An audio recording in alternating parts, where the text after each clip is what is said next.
In hidden caverns beneath the mountains, dwarven smiths forged Mjolnir, the hammer of Thor. Though Loki's meddling shortened its handle, no weapon in the 9 realms carried greater power. Lightning obeyed it, mountains shattered before it, and wherever it flew, it always returned to Thor's hand.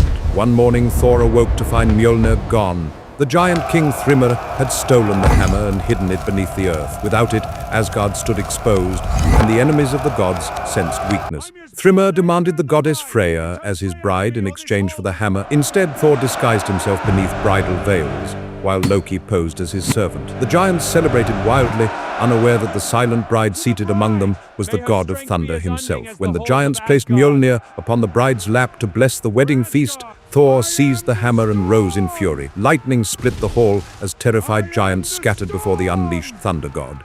Thor's fame spread across all worlds, and many giants sought to challenge him. Among the greatest was Hrungnir, a giant with a skull and heart of stone. Beneath storm-dark skies they met in battle, and the clash of hammer against stone thundered across the heavens. Far beyond Midgard stood the fortress of Utgarda-Loki, ruler of deceptive giants and master of illusion.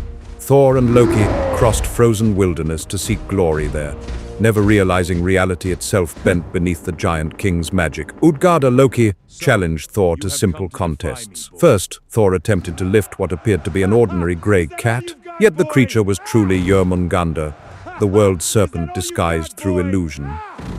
Even Thor's tremendous strength raised one paw from the floor, a feat that secretly terrified the giants. Next, Thor was challenged to empty a drinking horn. He drank with such force that oceans themselves lowered, for the horn's far end reached into the seas of Midgard. From that day forward, tides rolled endlessly across the shores of the world. Finally, Thor wrestled a frail old woman who could not be defeated. She was old age itself, the one force no living being can conquer forever, not even the gods. At Journey's End, Utgarda-Loki revealed the truth behind the trials. Thor had nearly lifted the world serpent, drained part of the oceans, and battled time itself. The giants realized then that no force rivaled the might of the thunder god. Later, Thor journeyed with the giant Hymir into the black waters beyond the world. Using an ox head as bait, Thor cast his fishing line deep into the abyss beneath the sea. The ocean erupted as Jörmungandr rose from the depths. Vast enough to encircle the earth itself, the serpent towered above the storm-tossed waves, while poison filled the air and lightning split the heavens. As Thor raised Mjolnir to strike the killing blow,